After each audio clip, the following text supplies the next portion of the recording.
Hello friends, my name is Kumar Amit Thakur and I am in banking and financial sector for last 15 years. Today I will cover about the budget 2023 and 24 and this budget is totally different what we are understanding in the media and in the newspaper. So आज मैं आपको budget का real check करवाऊंगा कि budget कितना अलग है जो आप देख रहे हैं, पढ़ रहे हैं या सुन रहे हैं। मैं आज पक्ष विपक्ष की बात नहीं करूंगा, ये जो बजट डिस्कशन होगा ये बिल्कुल निष्पक्ष होगा।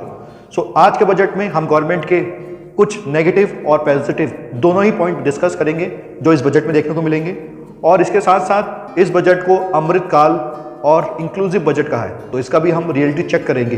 बिकॉज अभी तक के जितने भी आपने बजट के वीडियो देखे होंगे उसमें कहीं ना कहीं ग्लोबल ज्ञान और अधिक ज्ञान है, लेकिन उसके अंदर जो रियलिटी है यानी कि लास्ट में आपकी पॉकेट पे कितना इम्पैक्ट करेगा और आप पे क्या बजट इम्पैक्ट करेगा, ये सारी चीज़ें बजट के अंदर से नहीं दिखाई गई हैं। और अभी मैंने सोशल मीडिया में भी कुछ चीज़ें देखी हैं बट वो कहीं ना कहीं इस बजट से बहुत ही दूर है।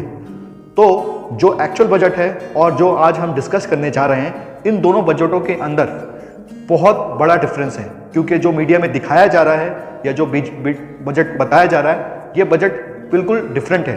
तो आपकी पॉकेट पे कितना ये बजट डायरेक्टली इम्पैक्ट करेगा और मिडिल क्लास, पुअर क्लास और रिच क्लास, इन तीनों के बारे में हम डिस्कस करेंगे कि ये कैसे इम्पैक्ट करता है। हम सबसे पहले आज बजट में समझेंगे कि बजट का विजन क्या होता है, उसके बाद इस बजट के अंदर किसको प्रॉफिट और लॉस होगा, मिडिल क्लास को कैसे इग्नोर किया गया इस बजट में, न्यू टैक्स और ओल्ड टैक्स रिजीम में क्या बेनिफिट हुआ है और गवर्नमेंट के क्या नेगेटिव और पॉजिटिव पॉइंट हैं इस बजट के। बजट में जो प्रायोरिटीज़ दी गई हैं वो है इंक्लूसिव डेवलपमेंट, डिजिटल इंफ्रास्ट्रक्चर के ऊपर बात की हुई है, फाइनेंशियल सेक्टर, इसके अलावा इंफ्रास्ट्रक्चर में क्या इन्वेस्टमेंट होगी, ग्रीन ग्रोथ एनर्जी के ऊपर एलोकेशन किया गया है और यूथ पावर में क्या एम्प्लॉयमेंट होगा उसके ऊपर बात। इसमें जो गवर्नमेंट की कोर आइडियोलॉजी है वो है इंफ्रास्ट्रक्चर और रेलवे रोड्स के डेवलपमेंट के ऊपर। आइए समझते हैं बजट एलोकेशन को। तो बजट में गवर्नमेंट ने एस्टिमेटेड किया है कि 45 लाख करोड़ का एक्सपेंडिचर होगा और नेक्स्ट ईयर की जो एस्टिमेटेड इनकम है 33 लाख करोड़ रहेगी। इसके अलावा 10 लाख करोड़ का कैपिटल इन्वेस्टमेंट होने जा रहा है, कैपेक्स इन्वेस्टमेंट होगा। इसके अलावा हमारा 5.9% का फिजिकल डेफिसिट रह सकता है एंड गवर्नमेंट को एडिशनल 15 लाख करोड़ की बोरोइंग करनी पड़ेगी। तो सबसे पहले समझते हैं एलोकेशन ऑफ बजट्स।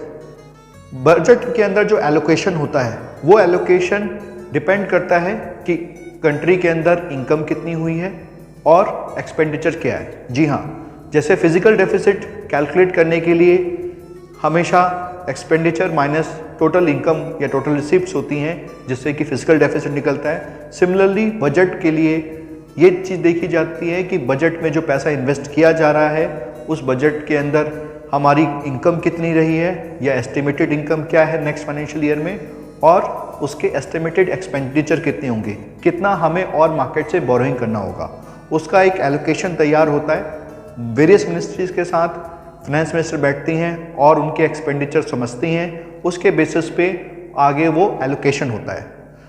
तो कई जगह मैंने ये सुना कि बजट जो है ये डिफरेंट है पिछले बजट से और अभी तक के बजट से बिल्कुल यूनिक है। ऐसा कुछ भी नहीं है।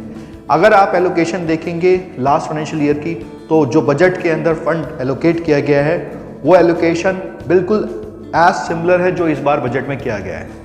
फ़र्क बस इतना है कि जो कैपेक्स इन्वेस्टमेंट है वो कैपेक्स इन्वेस्टमेंट 10 लाख करोड़ तक कर दी गई है, यानी कि जो FY20 में था बजट एलोकेशन कैपेक्स के ऊपर वो 3.3 करोड़ के आसपास था, उससे 3 गुना ज़्यादा कर दिया गया है, यानी कि अमाउंट बढ़ाया गया है बट गवर्नमेंट ने डायरेक्शन अपना वही रखा है।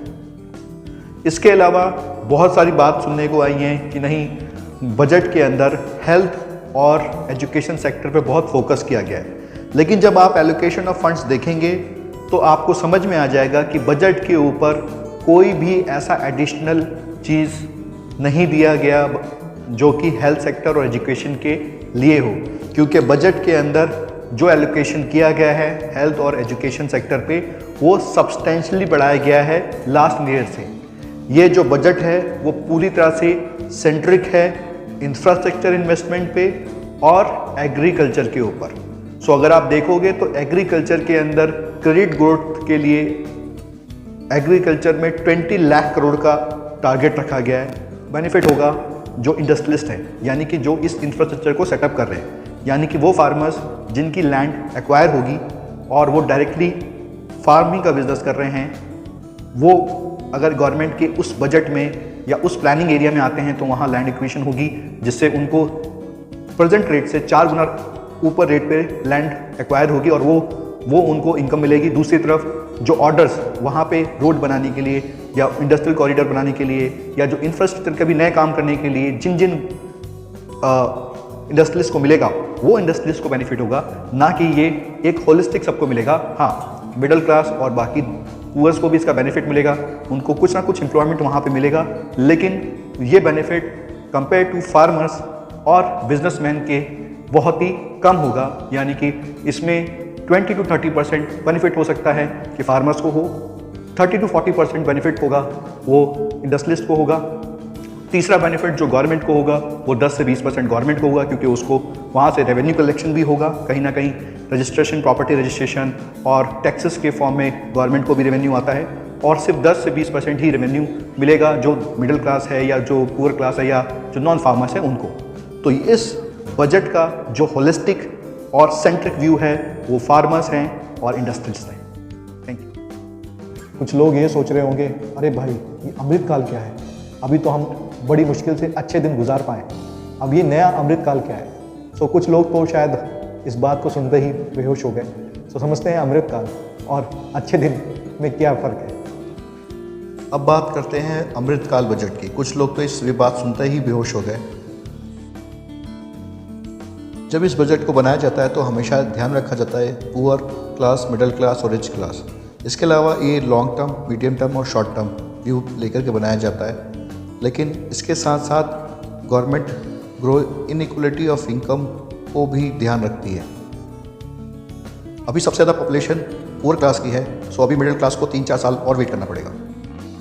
आइए समझते हैं न्यू टैक्स रिजीम और ओल्ड टैक्स रिजीम के बारे में। तो ये न्यू टैक्स रिजीम का स्लैब है। इसके अलावा अगर हम दोनों टैक्स रिजीम्स को देखें, ओल्ड एंड न्यू, तो इनमें आपको समझ में आएगा कि अब न्यू टैक्स रिजीम में टैक्स 3 लाख से स्टार्ट हो गया है और 7 लाख तक की इनकम पे कोई टैक्स नहीं है। वहीं ओल्ड टैक्स रिजीम में 5 लाख तक की इनकम में कोई भी टैक्स नहीं लगता।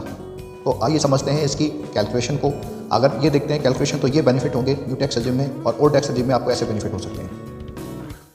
दोनों ही टैक्स रिजीम्स का आप बेनिफिट वीडियो होल्ड करके देख सकते हैं।